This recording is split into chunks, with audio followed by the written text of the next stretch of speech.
what I'd like to talk about today is the Sash Fillister. It's a slightly thinner shaving now. The body of the plane. And you would tap here. This is why they have the brass ferrules on each of the corners. I just want something uniform across. Give you an idea. I'm Norman Perlo, a furniture designer and maker at Perlo Design and a woodworking educator, author at Wood Skills.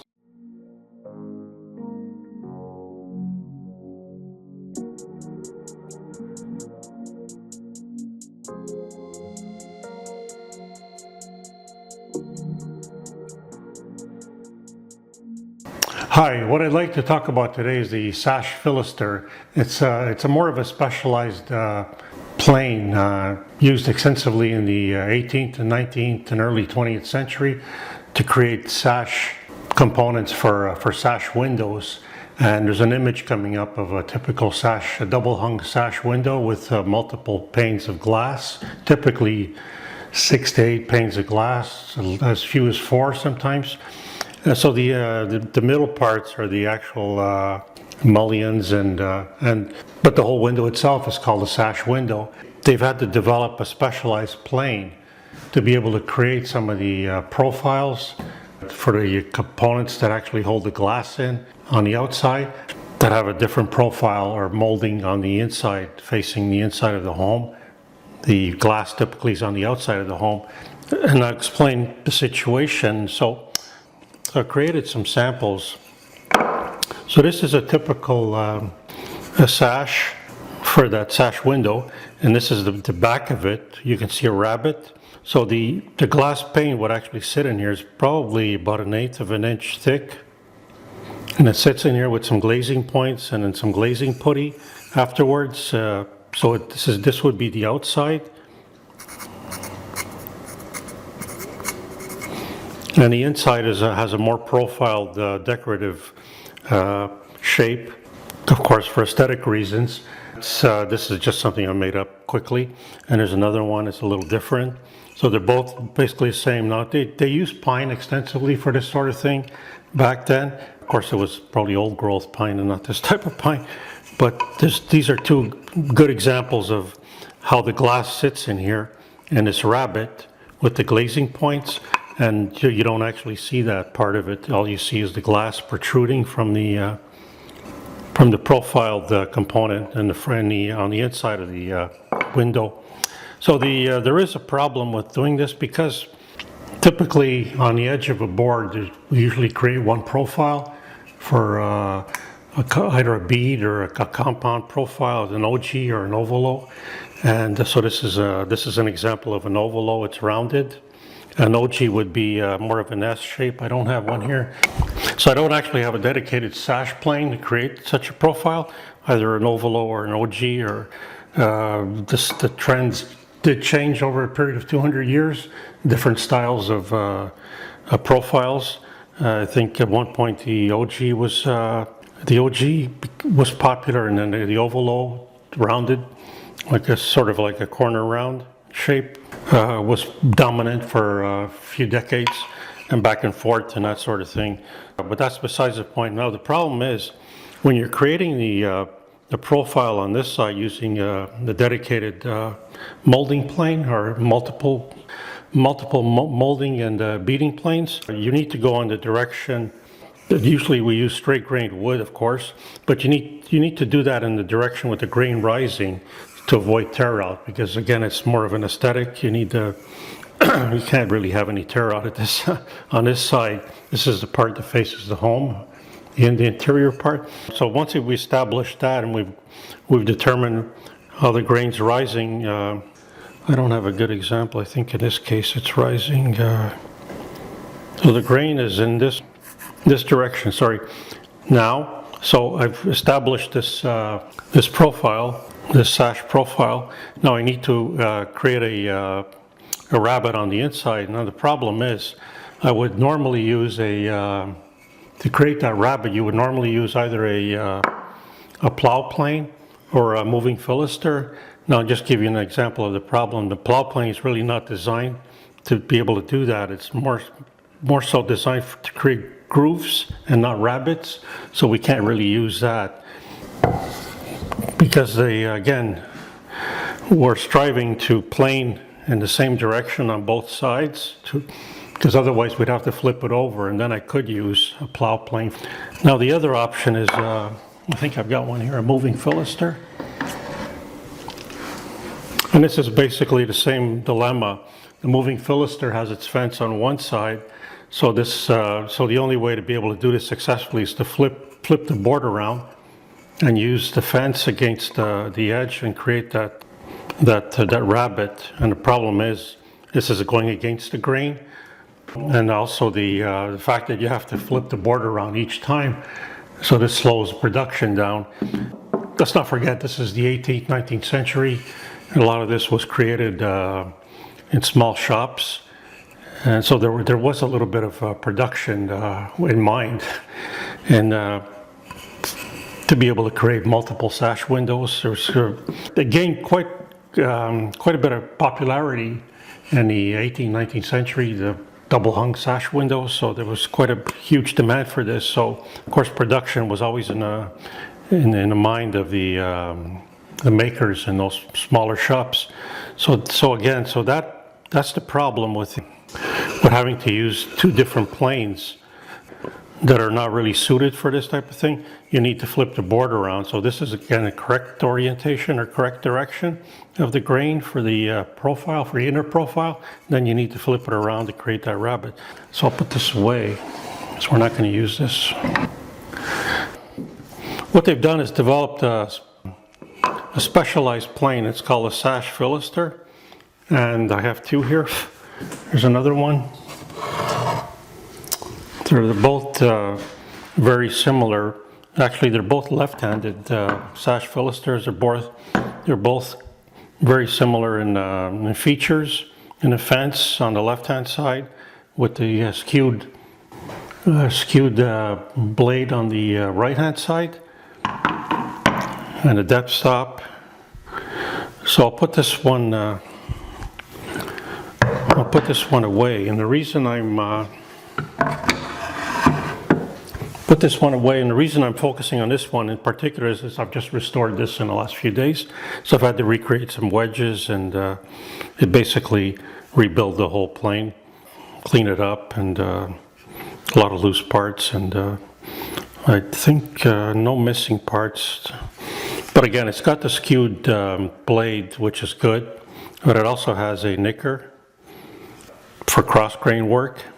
And so I've already set it up, and the reason for this plane is to be able to, I'll just give you the example of that. So the reason they've developed this plane 200 years ago was to be able to, once you've established your molding, your profile for the interior, and you need to create that rabbet, is to use the outside as a reference and create the rabbet with this plane. But notice you're going in the same direction as the grain is rising. So this is the direction of the grain you want to go in to avoid any tear out.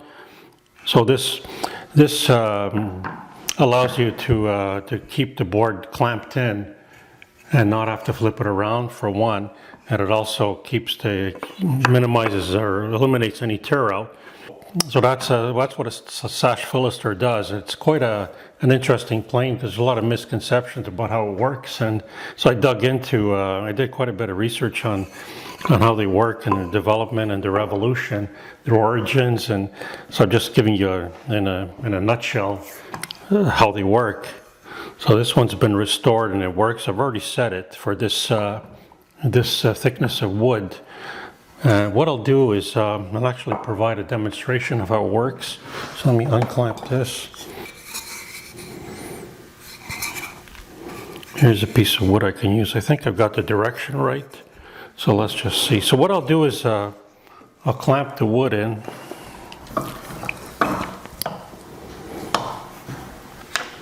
Let me reset the camera so we get a better view here. This is my hammer, my plane adjusting hammer, let's say. These are the boards I was referring to, the Sash, samples of Sash.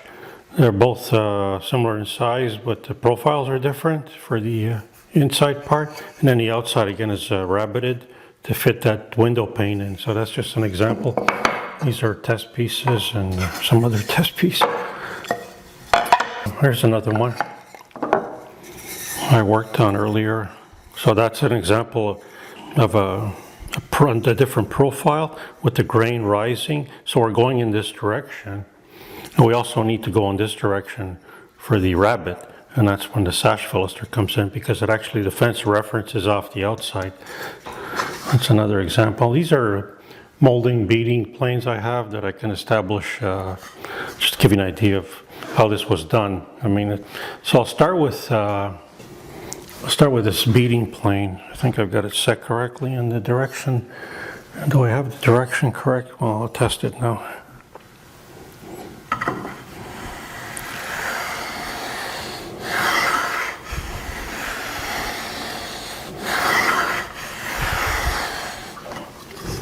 Yep.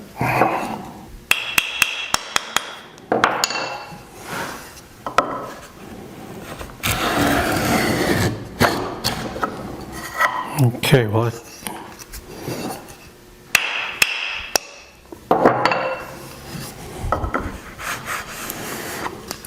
very, very sensitive adjustment.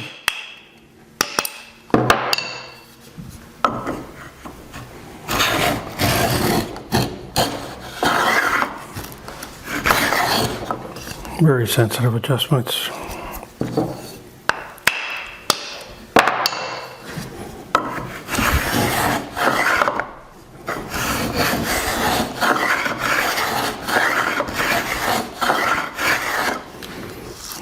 Okay.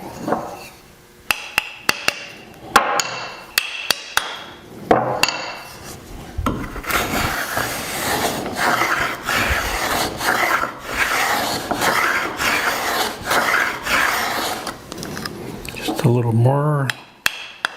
You can either tap the iron or tap it forward on the toe, not the heel. The heel retracts the iron. So let's try tapping it on the.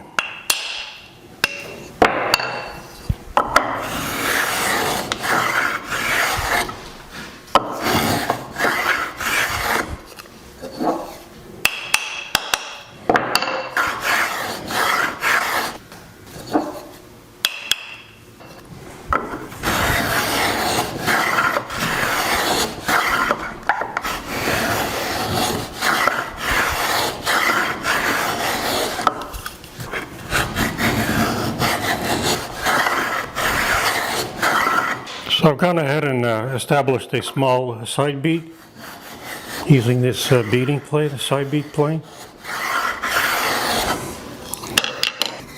You can actually see the bead now. And that's just the beginning, so just of the profile. So what I'll do next is I'll use this more compound edge profile.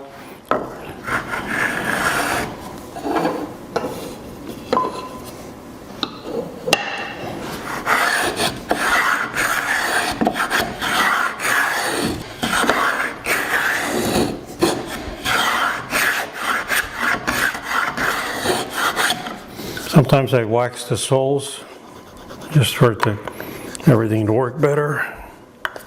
Just rub some paraffin wax on there.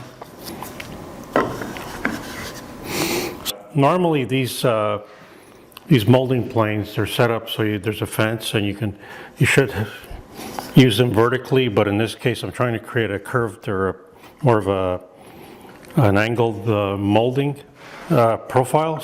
So I set it up, so I'm doing this. I mean, there is no hard and fast rule on how to use them, but so I'll use this hollow to create just add to the profile.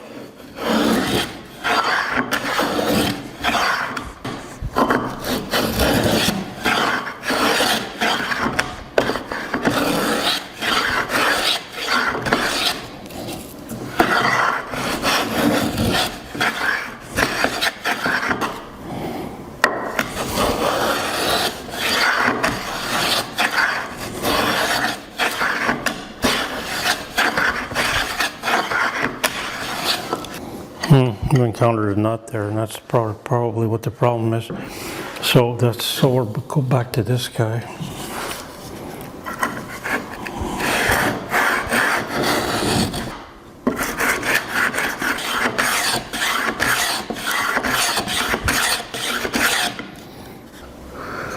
Should I try to use this one?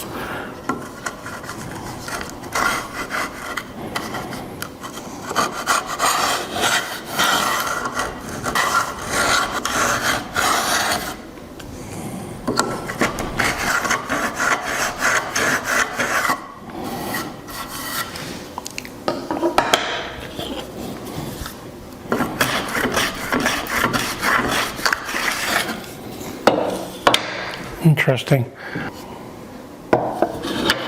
This is the rounded profile.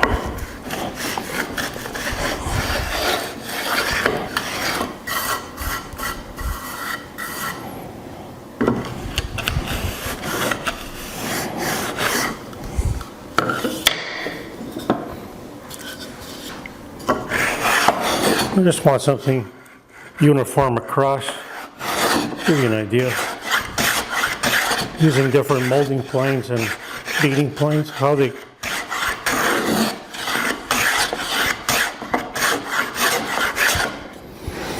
establish that profile. So let's assume that this is the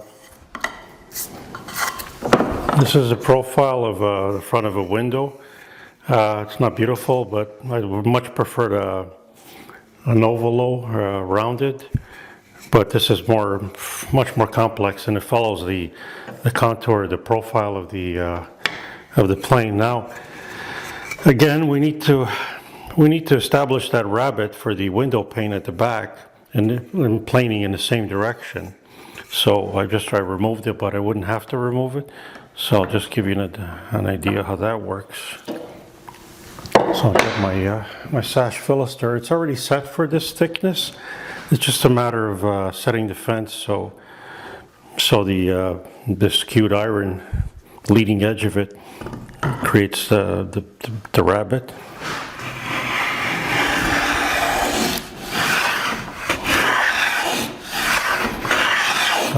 So when you're using a molding or beading planes, the important thing is getting, as I mentioned earlier, they have a built-in fence for the most part. To keep that fence tightly against the wood, so your profile is uniform across, and you don't wreck the piece of wood. And the same with this Sash Fillister. There's a fence here on the left-hand side, so I need to keep that tightly against the wood for reference.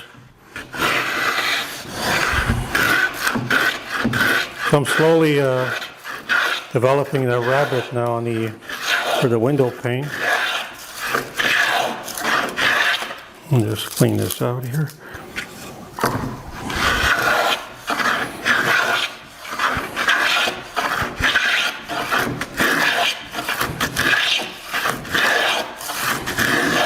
It's a nice plane to use. Now I've set it for not the thinnest of shavings, but I could just give you an idea. If you want a thinner shaving, to retract it is to hit the back to heel and then tighten the wedge down again. And to advance it, you hit the toe. So, all right. It's a slightly thinner shaving now.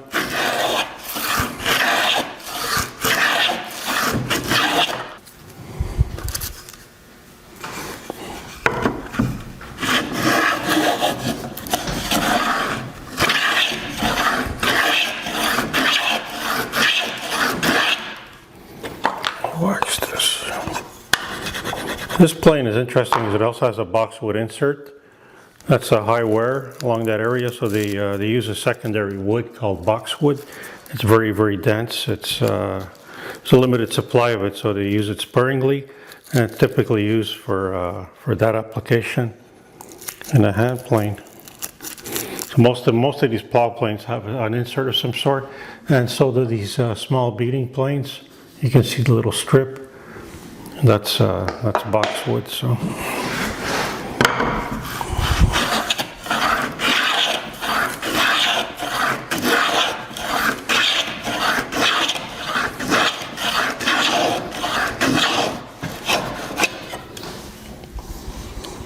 looking good. That's looking really good. So this is an idea of, again, a sash. This is the back part where the window pane would fit in with the glazing points spread uniformly, maybe a few inches apart, and then the glazing compound, and that's the front, the profiled part. So typically it's a little nicer. It's more of an ovalo or an OG. An ovalo would be like a half round. That's really what I wanted, but I don't have a plane that can do it. I need to go look at my other molding planes. So I'll stop this for now. So what I've done is I've actually located a hollow, and this creates a rounded profile that I've been striving for, more of a ovalo type profile. Earlier on I put 2 images of OG and ovalo, and I'll repeat that again. So this is creates that concave rounded profile, and I've already begun this. So this works better, and this gives you a better idea of how this would work as a sash window.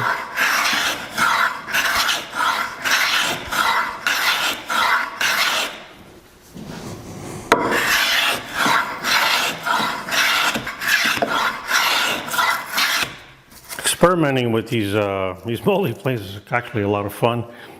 To realize how they created all this furniture and these moldings and these windows and architectural detail is over the past 3 centuries.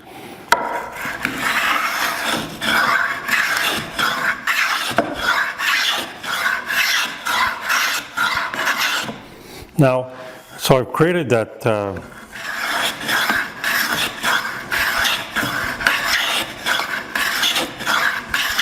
So getting back to this, so this here's a better idea of what this would look like, a more familiar shape. That's an ovalo profile for the inside portion of the window or the sash, one of the components of the sash.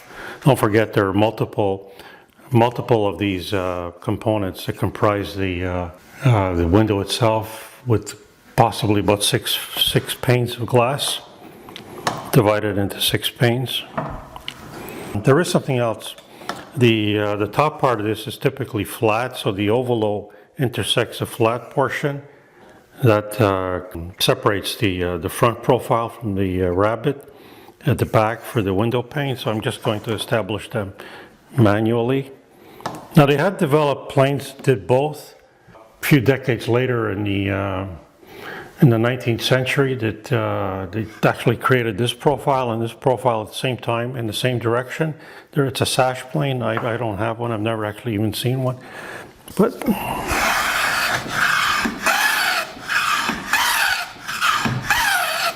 I'm actually using my just restored number 5, the 5.5 jack with the corrugated sole. It's interesting. Really like this plane.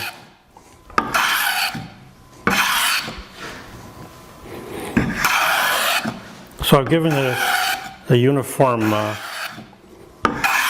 separation now. So that's where I am now. I have the ovalo shape, and the flat part and the rabbet part. So that's typically what a sash window would look like. And this little bit of sanding here, something would actually smooth out the facets. But that's typically what it would look like. Here's another version, an earlier version that I talked about earlier. Some more versions, another version here. Actually 2 versions, but this is a nicer version here.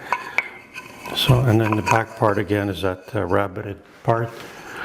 So that explains the Sash Fillister and how, although it looks very similar to a plow plane, a much more common plow plane. I have quite a few here that I've restored. I have several here. Maybe all told about 10 or 12 of these now that I've restored. But this is a little bit unique, so I have 2 of these. And it's a dedicated plane for that application to create sash.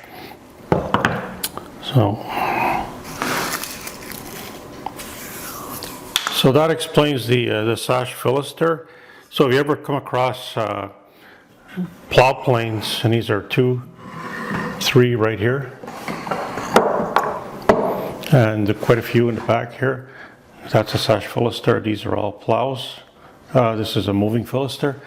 And so just so you understand, there is a differentiation between the Sash Fillister that looks very similar. Now, there is one very obvious difference between them. The plow planes usually have all plow planes have a skate.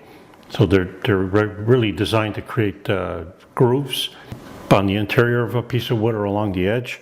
And this is more of a skewed iron to create that rabbet for the sash, as I've just demonstrated. So that's the big difference. So although they look similar, if you see something without a skate, then it's obviously a Sash Fillister. To further muddle the issue, they come in left and right hand orientation. This is typically it's left hand, which I've just demonstrated, but you can get a right hand version, and I'm not sure why you would need that. But so again, a combination of these planes, and here's a good example. A combination of this plane and all the beating planes that I just referred to, molding planes and hollows and rounds, and more complex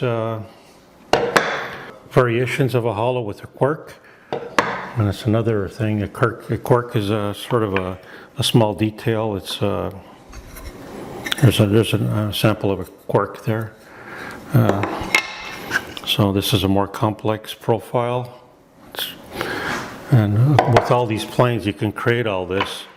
So today, for example, a lot of this is performed using powered machines, routers and shapers, and in production mode and all that.